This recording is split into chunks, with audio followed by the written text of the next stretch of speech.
Hi, I'm Dr. Chris Moore. I'm a senior lecturer in anatomy and physiology and the programme lead for the undergraduate degree in biomedical science at UWE Bristol.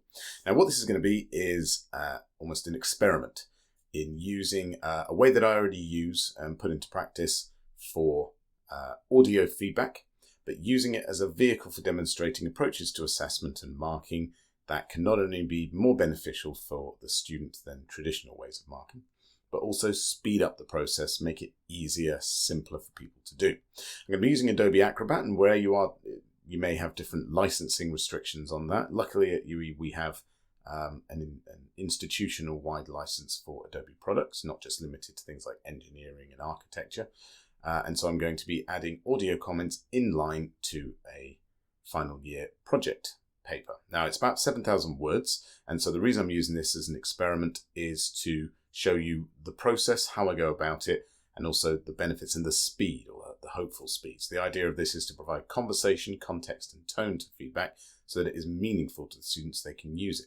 They also, of course, have to listen to the feedback rather than skim through word-embedded comments, and so hopefully they actually engage with the feedback and make more of it. It is also to make the feedback actual feedback, just running commentary on their work rather than something that they then attribute their marks to. They don't use the feedback to calculate the marks because it's me talking through it. I'm going to be doing it in snippets and hopefully you'll get a sense of that. And so in a moment we'll start the clock and we'll jump into it. So let's take a look at what we've got here. So here is an anonymized, for the most part, final year student project. And I'm going to be working through this in, as I mentioned, Adobe Acrobat. And the first thing to do is to either ask the students to submit it in PDF, or indeed to, as I've done here, just save it as a PDF after the fact. Then open it in Adobe Acrobat and click on the comment tab so you can see what your comments are in place. And you also get this ribbon of various ways you can add comments, and you can do sticky notes and highlights and text and all those normal things. What I'm going to be focusing on today, however, is record audio. And so this is different to adding an audio file to the work, because I'm going to be adding them as I go. So that you don't have to endure the silences as I read, parts of this will be sped up by 10 times, while other parts will be done at normal speed to show the kinds of comments that you can add. And my first thought here is, now do you think that you may be limiting what you're going to be discussing by sticking just to immunologic reactions? Is there something else that we should be looking at? Is it always going to be that kind of reaction?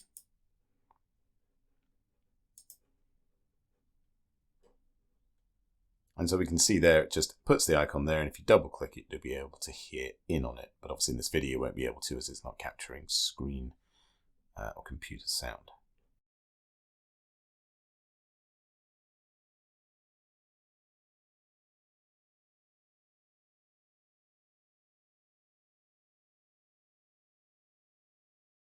Now remember the fact that we did, and it's not really a penalty thing, just something to be aware of, but remember the fact that we did discuss the fact that it's a research paper, not a thesis or a dissertation, therefore table of contents, multiple sections isn't something that you want to include within it. It's just intro, methods, results and discussion, or the two separate sections there.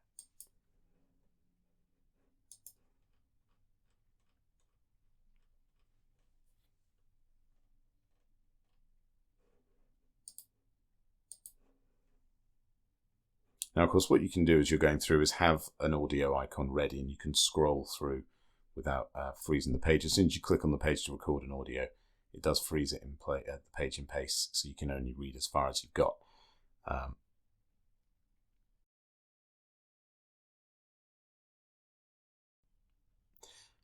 It's interesting here that you say about a single composition with a uniform structure simply cannot satisfy the requirements for applications as dental biomaterials, as they are required to meet several important criteria.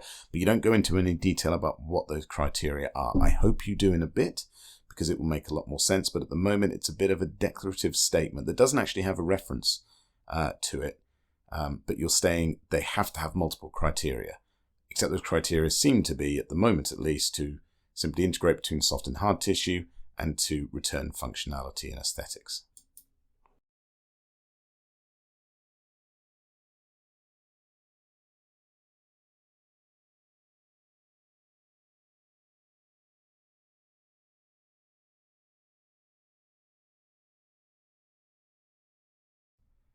Now, what's quite nice here is that it already demonstrates the, the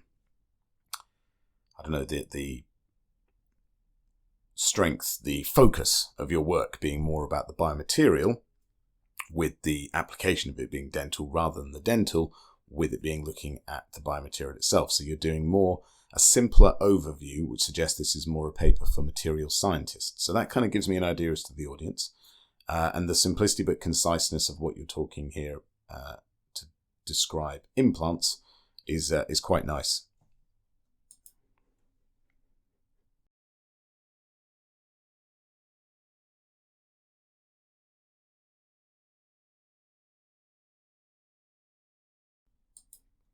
I like what you're doing structurally here. So you're bringing in basic wound healing and at least tissue integration and how that's affected, and the fact that you're setting up each environment and you're now starting to bring them in between. I don't know if it would have been.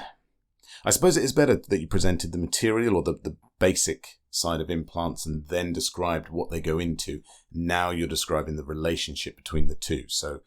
Yeah, I really like this level of description of wound healing. It's very applicable to other areas, brings in tissue scientists as well. There's sort of something here for everyone.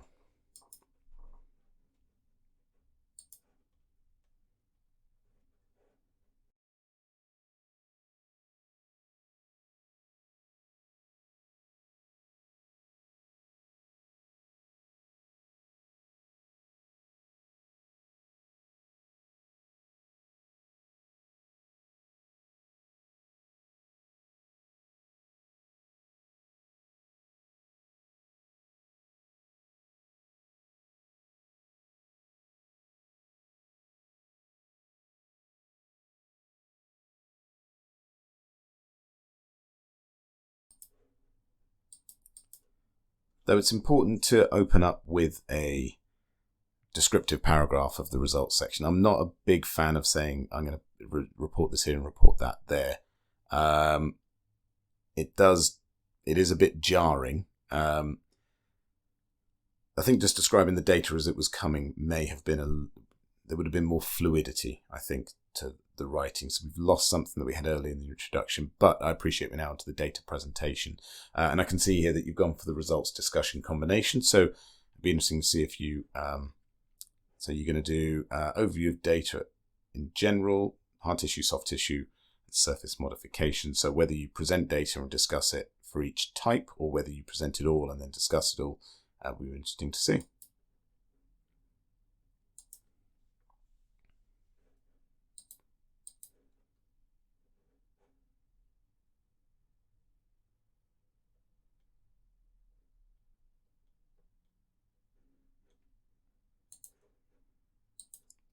So it looks like fairly comparable data sets came out of the number of studies that you whittled it down to, which suggests that your methodology worked. And you've got all the different kind of criteria, I suppose, that we would consider: palpitation, granulation, epithelialization. So that's good. Clinical measurements are all comparable to one another.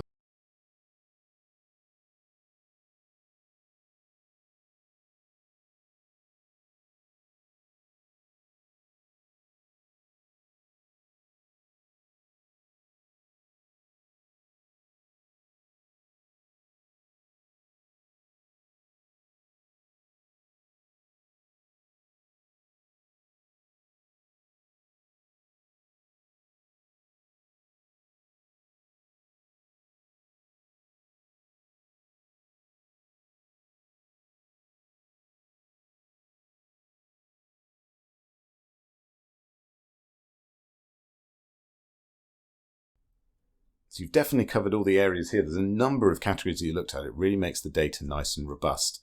I see that you brought in some of Jason's work, which is good, particularly relating to ALK Phos. And so I'm it being work that I'm familiar with, I'm confident in its use, and it's very relevant here. So I'm really impressed with that. Getting into the peri-implant side of things, and again, clear winners, really.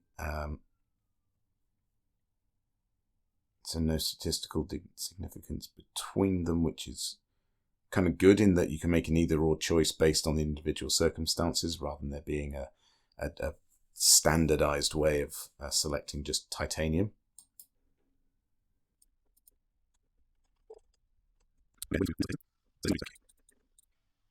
Now this is interesting with the histomorphometry, particularly at the number of weeks since. It would be nice, I think it would have been good to see some of their histomorphometry data, even if it's just the zoning of the trabecular bone, to get an idea of trabecular circumference and density. But again, more a bonus than anything else, really, I think.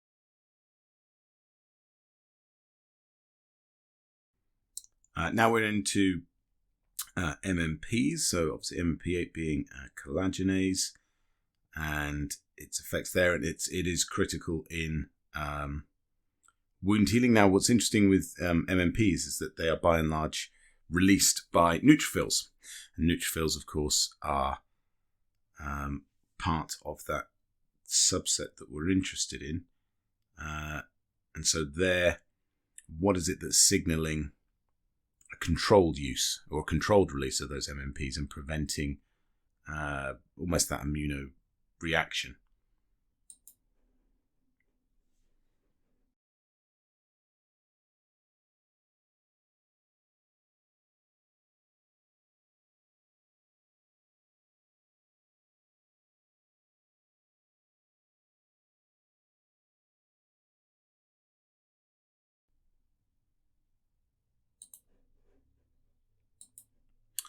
It's very good in-depth evaluation, particularly of titanium, when you're looking at the macro, the micro, and the nano-size topographies. And there's obviously a good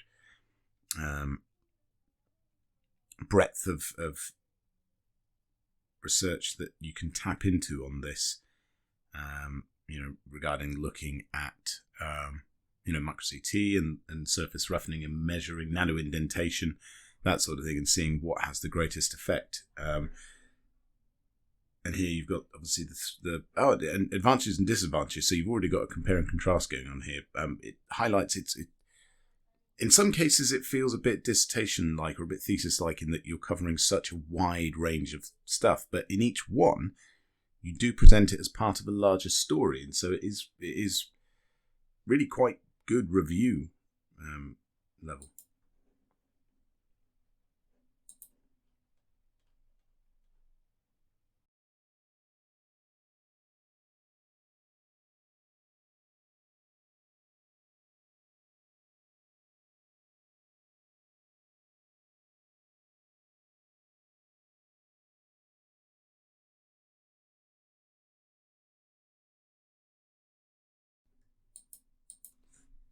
As an overall summary of the work, if we go with the 5 categories, major categories, thinking about arguments, structure, subject knowledge, evaluation, and reading. Reading, no problems at all. Everything's cited correctly, referenced properly, good number of references appropriate for the length of the study without getting carried away. Structure, very well structured, good narrative throughout, easy flow between all the different sections. Sometimes feels like it's a little bit broken up, but even when you've got that hard and soft tissue, as I mentioned in the various smaller comments, it is clear how they all intertwine. Your evaluation seems very good. The amount of data that you've compared, that similar data that you've found, clearly your methods, your search strategy paid off and worked out. And you do come to some robust conclusions based on some well-evidenced data, suggestions, and conclusions within each study, and you do evaluate the proper things. Subject knowledge, no problem at all. Breadth and depth, quite good on both counts. And actually, in terms of mature analysis and original thought, the fact that there's been no material science and no dental to speak of in your learning, this is very much all new ground for you. So the subject knowledge is really quite impressive. The amount that you've taken on board and put on paper is very good. And your argument is strong by narrowing it down very early to titanium and zirconia rather than looking at all manner of materials, it strengthened your argument. You were able to strategically compare key parameters for each of them that come to conclusions that are fairly inarguable based on what you've presented. So overall, an excellent piece of work.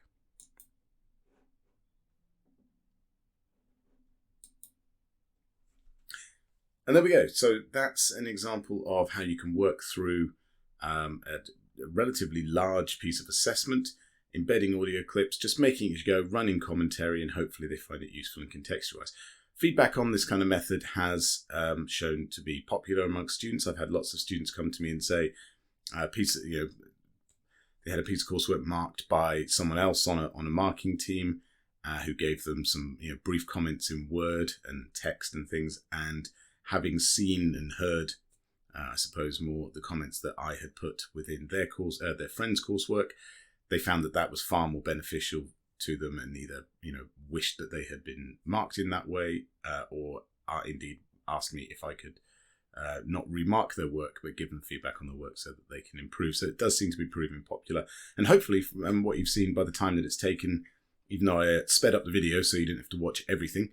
Hopefully the total time spent gives you an idea as to what is possible for this sort of thing. So based on what I just did, and based on having summarised it when I got to the end, it all being fresher in my mind through doing it once in one go, it's far easier for me to feel comfortable with the grade that I'm giving it, and that it fits within the criteria for that particular assessment, and indeed the grade boundaries descriptors that we have for this style of work, kind of essay style work.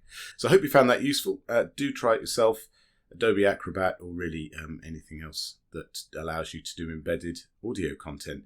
I will say that the quality of the audio through Adobe Acrobat is nowhere near as good as this. There is a certain amount of background noise hiss that I seem unable to get around, but it is the only software really that I've found that document-based software that enables me to insert individual clips on the fly, rather than recording them in something else and inserting them, or recording them ahead of time and then inserting them, or indeed being stuck with a massive single audio file summary at the end, which takes away a lot of the context, tone, and the on-the-fly way of doing it very quickly. Okay, thanks very much. Bye-bye.